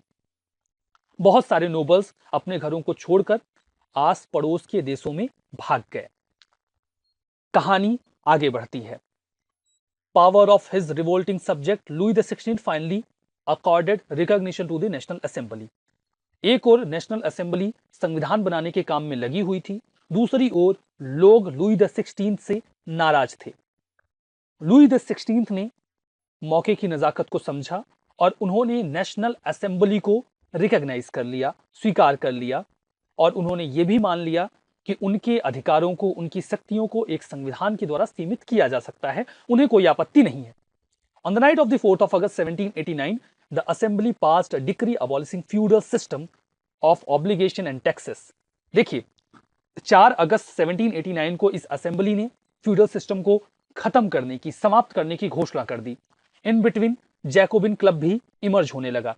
जैकोबिन क्लब कुछ इंटेलेक्चुअल्स का ग्रुप था जो कि रेडिकल रिफॉर्म चाहते थे, तेजी से बदलाव चाहते थे। हालांकि जैकोबिन क्लब में कई सारे ग्रुप के लोग थे, ऐसा नहीं कहा जा सकता कि जैकोबिन क्लब रेडिकल चेंजेस चाहते थे। इसमें कुछ लोग थे जो लिबरल थे, कुछ लोग थे जो रेडिकल थे। Members of clergy too were forced to give up their privileges. और नेशनल असेंबली ने जब अपने काम शुरू किए तो जो क्लर्जीमैन थे उन्हें भी कहा गया कि वो अपने प्रिविलेजेस को छोड़ें। टाइटल्स को, टीथेस यानी कि जो 1/10वां हिस्सा फसलों का चर्च के द्वारा टैक्स के रूप में वसूला जाता था, उसे भी अबॉलिश कर दिया गया। चर्च की जमीन को कन्फिस्केट कर लिया गया। तो ये कुछ डेवलपमेंट्स हो रहे थे। जिक्र हुआ है जैकोबिन क्लब का, तो जैकोबिन क्लब के बारे में कुछ इंफॉर्मेशन यहीं पर ले लेते हैं, हालांकि इसका जिक्र आगे भी आएगा। देखिए, जैकोबिन क्लब रिपब्लिकन मूवमेंट जो था, यानी कि राजा की सत्ता को समाप्त किया जाए और लोगों के शासन को स्थापित किया जाए, इसकी मांग कर रहा था पूरे देश भर में। और जैकोबिन क्लब की जो मेंबरशिप थी वो 500,000 के अराउंड थी या उससे ज्यादा, 5 से 7 लाख लोग इसके मेंबर थे। जैकोबिन क्लब एक हेट्रोजेनस ग्रुप था जिसमें हर तरीके के ग्रुप के लोग इसमें शामिल थे। प्रोमिनेंट पार्लियामेंट्री फैक्शन के लोग जो कि उस अर्ली 1790s में थे। द माउंटेन्स एंड द जिरोंडिन्स दोनों इसका पार्ट थे। माउंटेन्स जिनके मेंबर्स को मॉन्टेगार्ड कहा जाता था, और जिरोंडिन्स, तो जो माउंटेन थे ये काफी रेडिकल थे, मतलब ये काफी हार्श चेंजेस चाहते थे और बहुत तेजी से चाहते थे, जबकि जिरोंडिन्स लिबरल थे, ये धीमे धीमे बदलाव चाहते थे, शांति से बदलाव चाहते थे। तो देखिए, जो जैकोबिन क्लब है इसमें 2 ग्रुप्स थे, जिरोंडिन्स एंड माउंटेन। ध्यान दीजिएगा कि जब रेन ऑफ टेरर स्टार्ट होगा तो उस समय जैकोबिन क्लब को कौन डोमिनेट कर रहा होगा? माउंटेन्स डोमिनेट कर रहे होंगे, मॉन्टेगार्ड्स डोमिनेट कर रहे होंगे, जो कि काफी क्योस मचा देंगे, नरसंहार करेंगे। 1792 से 1793 के बीच में जो जिरोंडिन्स थे वो प्रोमिनेंट रहे। इन्होंने, जिरोंडिन्स जो लिबरल थे हम बात कर रहे हैं, उन्होंने फ्रांस को लीड करना शुरू किया। लेकिन जब वॉर डिक्लेयर किया गया ऑस्ट्रिया और प्रूशिया के ऊपर, और जब मोनार्की को उखाड़ फेंका गया और रिपब्लिक को क्रिएट किया गया, तो मौके का फायदा उठाते हुए माउंटेन फैक्शन ने जैकोबिन क्लब को डोमिनेट कर लिया, लेजिस्लेटिव असेंबली को डोमिनेट कर लिया और उनके एक लीडर मैक्सिमिलियन रॉबेस्पियर ने सत्ता पे अपने आप को काबिज कर लिया। ध्यान दीजिएगा कि ये कहानी पैरेलल चलेगी जब हम आगे डिस्कशन करेंगे। तो ये कहानी मैंने जैकोबिन क्लब का जो हिस्सा है इसको एक और डिस्कस कर दिया है ताकि आप इसे मैच कर पाएं। ठीक है, तो मैक्सिमिलियन रॉबेस्पियर सत्ता में काबिज हो गया और उसने गवर्नमेंट को जुलाई 1794 तक कंट्रोल किया। और इस पूरे पीरियड को रेन ऑफ टेरर कहा जाता है। लगभग 10 महीने का समय था जहां पर हाई लेवल पॉलिटिकल वायलेंस शुरू किया गया। जिसने भी सत्ता का विरोध किया या फिर जो भी व्यवस्था से असंतुष्ट था उसको जान से मार दिया गया। न केवल अन्य लोगों को बल्कि रॉबेस्पियर ने जैकोबिन क्लब के ही अपने जिरोंडिन पॉलिटिकल ओपोनेंट्स को भी गिलोटिन करना शुरू कर दिया। अक्टूबर 1793 को 21 प्रोमिनेंट जिरोंडिन्स को गिलोटिन किया गया, जान से मार दिया गया। माउंटेन डोमिनेटेड गवर्नमेंट ने लगभग 17,000 अपने ओपोनेंट्स को पूरे देश में एग्जीक्यूट किया, जान से मार दिया। फेडरलिस्ट रिवोल्ट शुरू हुआ पूरी सिटी में। लोग नाराज थे जैकोबिन क्लब से क्योंकि वहां पर पावर को सेंट्रलाइज किया जा रहा था, प्लस माउंटेन्स ने जिरोंडिन्स को सत्ता से बाहर कर दिया था। उनके जो लीडर्स थे उनको जैकोबिन क्लब से बाहर कर दिया गया था, लेजिस्लेटिव असेंबली से बाहर कर दिया गया था। तो इन जुलाई 1794 जो रॉबेस्पियर की सरकार थी, उनके अलाइज थे, government of Robespierre and allies was pushed out of power, उनको उनकी सत्ता से बाहर फेंक दिया गया। Robespierre and 21 associated were executed. आखिर ये कैसे हुआ? अगर आप जानना चाहें कि रॉबेस्पियर जो इतनी सत्ता में काबिज था उसे अचानक से कैसे एग्जीक्यूट कर दिया गया। दरअसल रॉबेस्पियर अपने पॉलिटिकल ओपोनेंट्स को बहुत तेजी से कुचल रहा था। उसने एक स्पीच दी असेंबली में कि कुछ लोग हैं जो देश के खिलाफ काम कर रहे हैं और उन्हें सजा दी जाएगी। रॉबेस्पियर ने अपनी स्पीच में हालांकि किसी का नाम नहीं लिया था, किसी नाम का जिक्र नहीं किया था, लेकिन नाम का जिक्र ना होने की वजह से लगभग हर व्यक्ति के अंदर यह डर बैठ गया कि हो सकता है रॉबेस्पियर उनको एग्जीक्यूट कर दे। और इसी डर ने सभी ओपोनेंट्स को इकट्ठा कर दिया। असेंबली में और जो पॉलिटिकल लीडर्स थे, ओपोनेंट्स थे, वो सभी इकट्ठा हो गए और रॉबेस्पियर के खिलाफ एक अरेस्ट वारंट जारी कर दिया गया। रॉबेस्पियर को गिरफ्तार किया गया और बाद में उन्हें उनके 21 साथियों के साथ गिलोटिन कर दिया गया, एग्जीक्यूट कर दिया गया और नवंबर 1794 में जैकोबिन क्लब को भी बंद कर दिया गया। तो जैकोबिन क्लब की कहानी आपने यहां पे समझ ली। अब ये कहानी जो है वो पैरेलल चलती रहेगी। ध्यान दीजिएगा कि अभी तो हम सेकंड फेज की बात कर रहे हैं ना, अभी हम 1791 में भी नहीं पहुंचे हुए हैं या उसी ड्यूरेशन की बात कर रहे हैं और यहां पर हम 1794 तक पहुंच गए। तो ये जो ड्यूरेशन है ये पैरेलल चलेगा। जैकोबिन क्लब के बारे में हमने चर्चा कर ली। अब देखिए जो सेकंड फेज था उसमें और कौन सी घटनाएं घटित हुई। अगस्त 1789 में असेंबली ने declaration of right of man and citizen declare किया कि व्यक्ति के क्या अधिकार होंगे। तो इस डिक्लेरेशन के बारे में कुछ बातें मैं आपको यहां पे बता देता हूं। देखिए इस डिक्लेरेशन में क्या कहा गया कि हर व्यक्ति एक समान है, बॉर्न फ्री है और इक्वल है। जन्म से ही हर व्यक्ति स्वतंत्र होता है और एक समान होता है। हर व्यक्ति कानून के समक्ष समान है। जब तक किसी व्यक्ति को गिल्टी डिक्लेयर ना कर दिया जाए, प्रूव ना कर दिया जाए, तब तक वो इनोसेंट रहेगा। पब्लिक ऑफिसेस के लिए हर व्यक्ति एलिजिबल है। हर व्यक्ति के पास बोलने का अधिकार है। प्रेस की स्वतंत्रता है, प्रेस अपने आप जो चाहे लिख सकता है, बोल सकता है। प्राइवेट प्रॉपर्टी का जो अधिकार है उसे स्वीकार किया गया जब तक कि उसे पब्लिक वेलफेयर के लिए कन्फिस्केट करने की जरूरत ना पड़े, इन्फ्रिंज करने के अधिकार की आवश्यकता ना पड़े। Society a right to demand accountability from each civil servant. Society के पास ये अधिकार है कि वो हर सिविल सर्वेंट से अकाउंटेबिलिटी की मांग कर सकता है। Document give the term nation its modern meaning. और इसी डॉक्यूमेंट में मॉडर्न टर्मिनोलॉजी जो नेशन की थी वो इमर्ज होकर आई कि नेशन कोई एक राजनीतिक इकाई नहीं है, कोई एक पॉलिटिकल एंटिटी नहीं है, बल्कि नेशन वो है जो उसमें रहने वाले लोगों से मिलकर बना होता है। नेशन कोई ज्योग्राफिकल टेरिटरी नहीं है। आइडिया ऑफ नेशन ने आइडिया ऑफ सॉवरेंटी को भी जन्म दिया कि अगर कोई देश है तो वो कौन से निर्णय लेगा इस पर उसका ही अधिकार होगा। तो सॉवरेंटी का सिद्धांत भी यहीं से निकल के आया, यहीं से उसका इमर्जेंस देखा जा सकता है। The people were the source of all power and authority. ये स्वीकार किया गया कि लोग ही हर तरीके की शक्ति और सत्ता का सोर्स हैं और कोई भी रूलर उन लोगों के ऊपर नहीं जिन्होंने उसे चुना है। तो ये था declaration of right of man and citizen, ये हमने जान लिया। उसके बाद देखिए अक्टूबर 1789 को एक और महत्वपूर्ण घटना घटित हुई। देखिए लोगों के पास कुछ खाने को नहीं था, लोग इधर उधर भाग रहे थे, फमाइन आ चुका था, फसल बर्बाद हो चुकी थी। इन बिटवीन लोगों को जानकारी मिली कि वर्साय के महल में एक बहुत भव्य समारोह का आयोजन किया गया है, एक पार्टी चल रही है जहां पर बहुत सारे पैसे बर्बाद किए गए हैं। लोगों को जब इस बात की जानकारी मिली तो बहुत बड़ी संख्या में महिलाओं ने हमला कर दिया वर्साय के महल पर और वहां पर उन्होंने राजा रानी से कहा कि उन्हें उनके साथ पेरिस चलना होगा, वो वर्साय में नहीं रह सकते। अब देखिए राजा ने भी उस समय सही निर्णय लिया, उन्होंने उन महिलाओं का विरोध नहीं किया, वो उनके साथ चल दिए। सही डिसीजन था, because generally it is told that women with anger are always a danger and when they have weapons you must not ask questions. अगर उनके पास हथियार हैं फिर तो सवाल पूछना ही नहीं चाहिए। और किंग लुइस ने भी बिल्कुल वैसा ही किया, वो चुपचाप उन लोगों के साथ अपने परिवार के साथ पेरिस आ गया। 12 जुलाई 1790. No need to learn date or year. Try to understand only the events that were happening at that time. Assembly ने एक civil constitution of clergy declare किया, जहां पर क्लर्जी से यह कहा गया कि अब उनका इलेक्शन होगा कि कौन किस पद पर जाएगा। वो ओथ लेंगे लोगों की सेवा के लिए, ठीक है, जैसे वो मनमाने तरीके से पहले जीवन जी रहे थे, अब वो वैसे नहीं जी सकते। 1791 में राजा को ऐसा लगा कि फ्रांस में रहना उचित नहीं है, उसने ऑस्ट्रिया भागने का प्रयास किया। ऑस्ट्रिया जहां की थी मैरी एंटोनेट, तो वहां भागने का प्रयास किंग ने किया, लेकिन उन्हें पकड़ लिया गया और वापस लेकर आया गया फ्रांस में, पेरिस में। 1791 में ऑस्ट्रिया और प्रूशिया ने एक डिक्लेरेशन साइन किया, डिक्लेरेशन ऑफ पेलनिट्स। इस डिक्लेरेशन में उन्होंने ये कहा कि वो फ्रांस में फिर से बर्बन डायनेस्टी को स्टैब्लिश करेंगे और इस पूरे रिवोल्ट को सप्रेस करने में फ्रांस की मदद करेंगे। इससे लोग काफी नाराज हो गए। 1791 में नेशनल असेंबली ने एक नया कॉन्स्टिट्यूशन इशू किया, इलेक्शंस हेल्ड किए गए और ये जो डिक्लेरेशन ऑफ पेलनिट्स था, इसका जवाब कैसे दिया गया, वो जवाब तो सेकंड फेज में निकल के आएगा।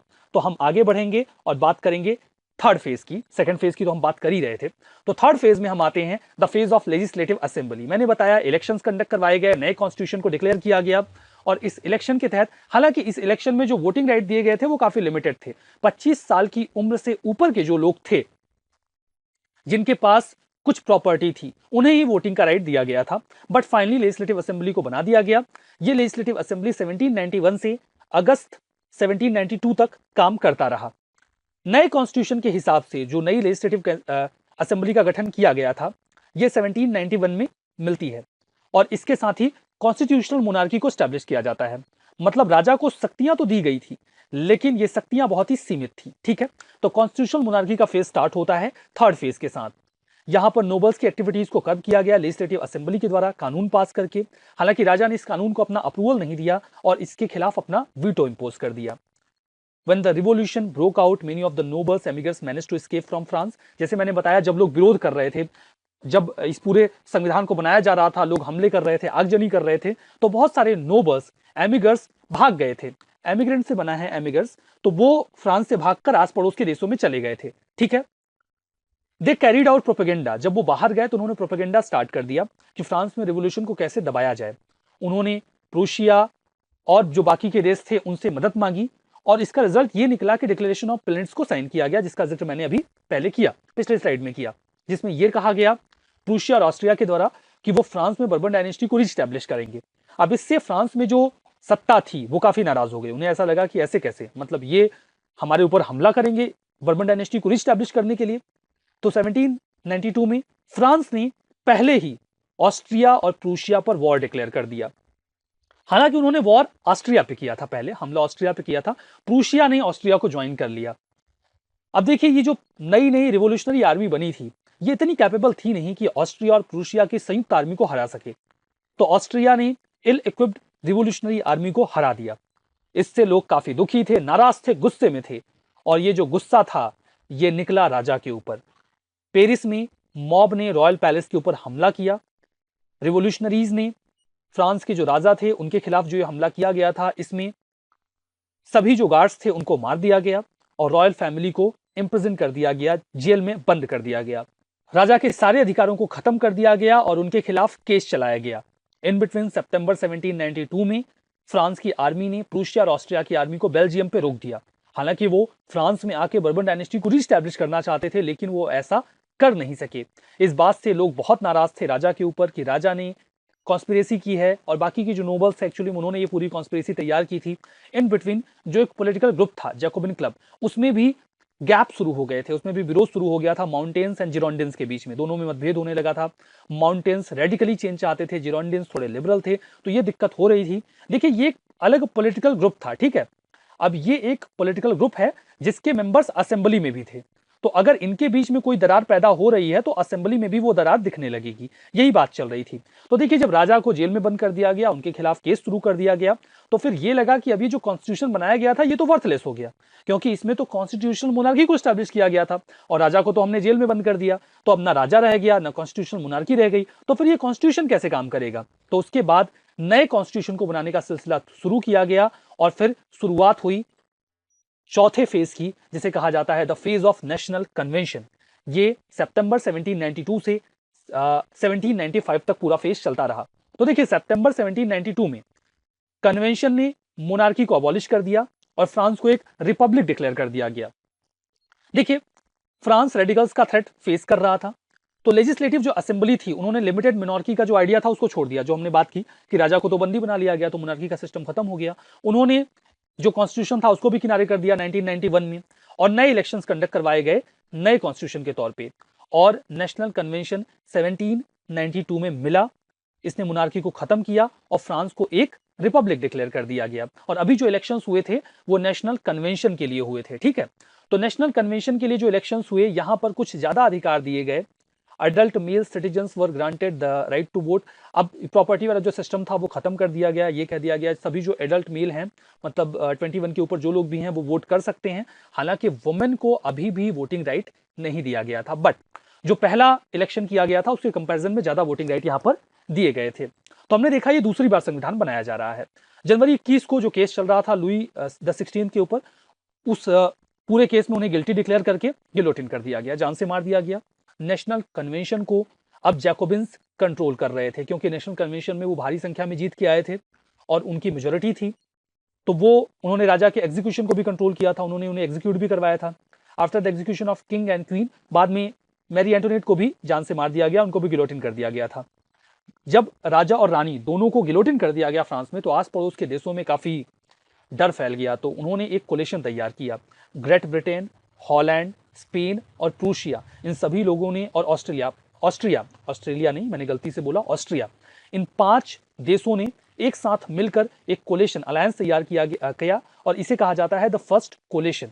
ये 1793 में तैयार किया गया। फ्रांस को हर ओर से अटैक किया जा रहा था। फ्रांस हर जगह पे थोड़ा थोड़ा हार भी रहा था, मतलब जीत नहीं पा रहा था।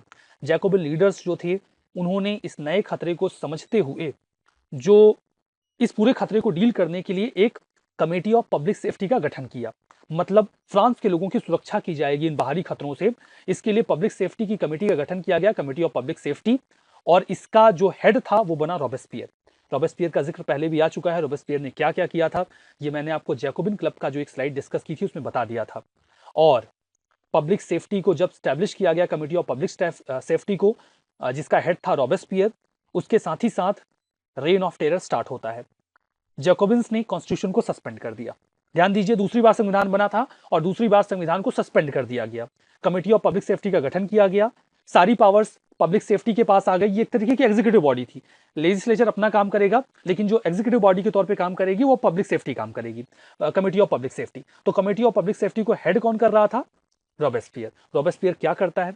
मैक्सिमिलियन रॉबेस्पियर इस कमेटी का लीडर था। उसने धीरे धीरे सारा कंट्रोल अपने हाथों में ले लिया और इस कमेटी का हेड बन गया। उसने सभी लोगों को, अब वो डिसाइड करता था कि कौन रेवोल्यूशन के खिलाफ है, और जो लोग रेवोल्यूशन की खिलाफत करते थे उन्हें मार दिया जाता था। लगभग 1 साल तक रॉबेस्पियर ने पूरी फ्रांस की सरकार पर अपना कब्जा जमा के रखा, एक डिक्टेटर की तरह। और इस पूरे पीरियड को रेन ऑफ टेरर कहा जाता है।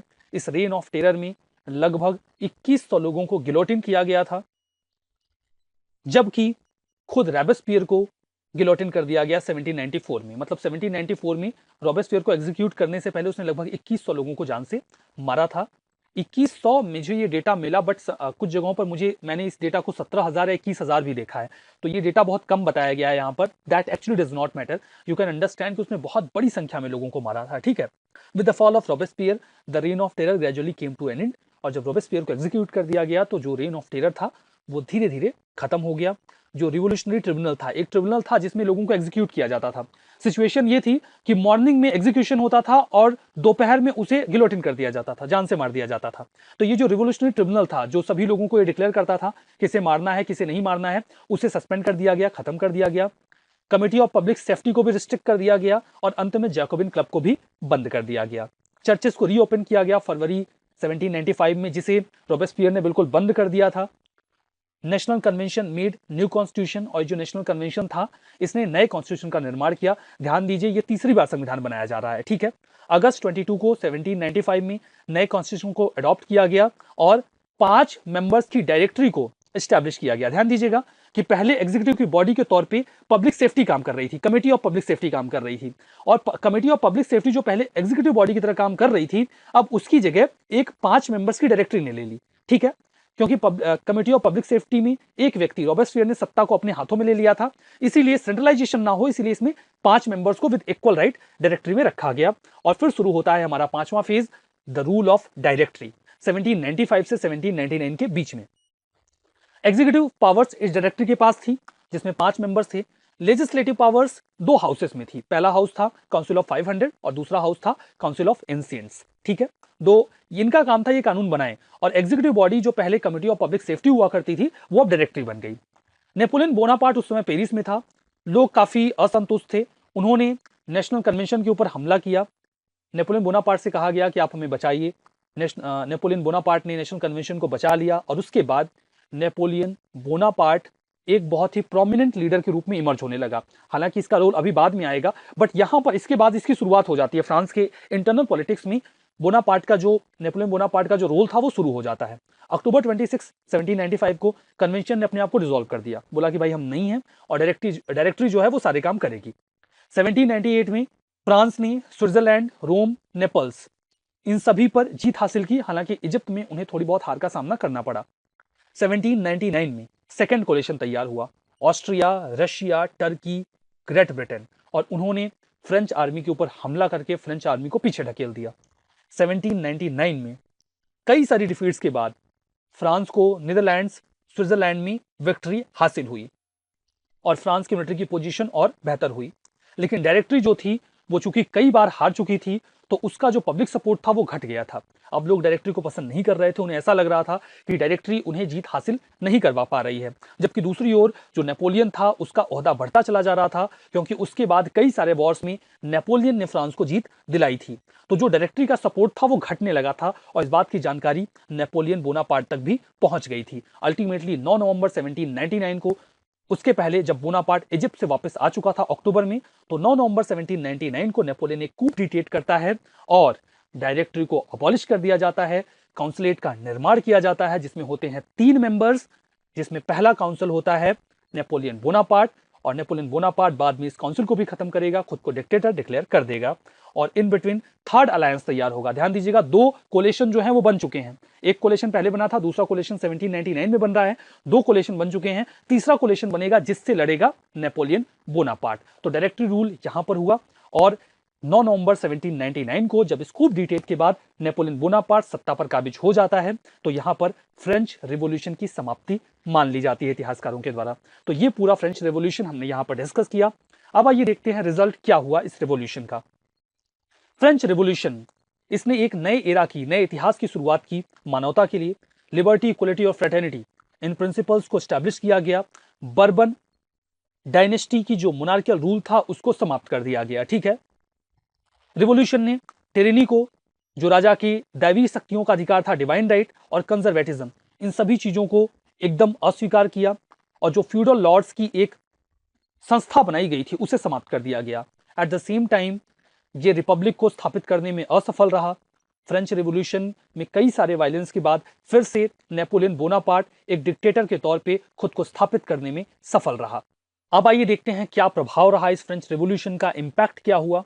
तो देखिए, फ्यूडल स्ट्रक्चर को कंप्लीटली अबॉलिश कर दिया गया, एब्सोल्यूटिस्ट स्टेट को खत्म कर दिया गया, जहां पर सारी शक्तियां राजा के पास होती थी। फ्रांस में फिर से रिकंस्ट्रक्शन शुरू हुआ, एडमिनिस्ट्रेटिव तौर पर भी और लीगल तौर पर भी।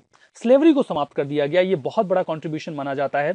देखिए, कई सारे revolutionary social reforms Jacobian regime के द्वारा किए गए, उसमें सबसे ज्यादा महत्वपूर्ण था सभी फ्रेंच कॉलोनीज में स्लेवरी का अंत। हालांकि 10 साल बाद जब नेपोलियन आया तो उसने फिर से स्लेवरी को री इंट्रोड्यूस कर दिया, और स्लेवरी को फाइनली फ्रांस में 1848 में समाप्त किया गया। रिलीजियस डिवाइड शुरू हुआ, और उसके बाद कुछ नए आइडियाज इमर्ज होके आए। जब सिविल कॉन्स्टिट्यूशन फॉर क्लर्जी 1790 में शुरू किया गया, जिसमें कहा गया कि अब इनका इलेक्शन होगा, इन्हें ओथ लेनी होगी, तो उसके बाद काफी डिवाइड शुरू हो गया। कुछ लोग जो चर्च को सपोर्ट करते थे वो लोग इस चीज का विरोध भी करने लगे। लेकिन फिर भी जब चर्च की प्रॉपर्टी को नेशनलाइज किया गया, उनकी प्रॉपर्टी को सीज कर दिया गया, तो इससे एक सेकुलर सोसाइटी का निर्माण हुआ, और फ्रीडम ऑफ रिलीजन भी स्टैब्लिश किया गया। नई ब्यूरोक्रेसी स्थापित की गई। पहले गवर्नमेंट जॉब्स को बेच दिया जाता था, तो ब्यूरोक्रेसी काफी इनएफिशिएंट रहती थी। लेकिन बाद में एक 3 टियर यूनिफॉर्म सिस्टम को स्टैब्लिश किया गया। लोकल गवर्नमेंट डिपार्टमेंट, डिस्ट्रिक्ट और कम्यून लेवल पे। कम्यून वहां पे जो राज्य होते हैं, आप उसे कह सकते हैं। फ्रेंच रिवॉल्यूशन ने एक नए टर्म नेशन को इसकी सही मीनिंग दी कि नेशन लोगों का समूह है, ना कि कोई geographical entity. Idea of sovereignty भी फ्रेंच रिवॉल्यूशन का ही रिजल्ट है। तो ये तो हमने देखे इम्पैक्ट। अब आइए बात करते हैं क्रिटिसिज्म की।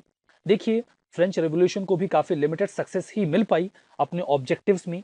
जैसे कि इसका ऑब्जेक्टिव तो ये था कि लोगों को अधिकार दिए जाएंगे, डेमोक्रेसी को एस्टैब्लिश किया जाएगा, लेकिन ऐसा कुछ हो नहीं पाया, क्योंकि उसके बाद नेपोलियन ने सत्ता को हथिया लिया। देखिए, वर्कर्स को जो उनके ग्रीवांसेस थे उनका कोई भी रिड्रेसल नहीं हो पाया, उनको कोई अधिकार नहीं मिल पाए। केवल पीजेंट्स को बेनिफिट हुआ, क्योंकि अब उनके पास जमीन थी जो उन्होंने कन्फिस्केट की थी, लेकिन जो वर्कर्स थे उनकी स्थिति दयनीय बनी रही। रिवॉल्यूशन डेमोक्रेटिक रूल को स्थापित करने में असफल रहा। रेन ऑफ टेरर का दौर आया, लोगों को जान से मार दिया गया, जैकोबिन्स ने मास स्लॉटर किया और रूल ऑफ लॉ को बिल्कुल खत्म कर दिया गया इन बिटवीन। नेपोलियन ने अपने वॉरफेयर की वजह से फिर से सत्ता को अपने हाथों में ले लिया। एक नेशनलिज्म का आइडिया उसने वहां पर, उसे एक कंकरर के रूप में देखा जा रहा था, और अंत में उसने एक डिक्टेटोरियल रूल को स्थापित कर लिया। महिलाओं और स्लेव्स को कोई पॉलिटिकल राइट नहीं दिए गए। तो इन आधारों पर इस पूरे फ्रेंच रेवोल्यूशन को क्रिटिसाइज किया जा सकता है। तो यहां पर देखिए, जो हमारा डिस्कशन है वो समाप्त हो गया है, और इसके बाद हम नेपोलियन एरा के बारे में चर्चा करेंगे अपने अगले लेक्चर में। थैंक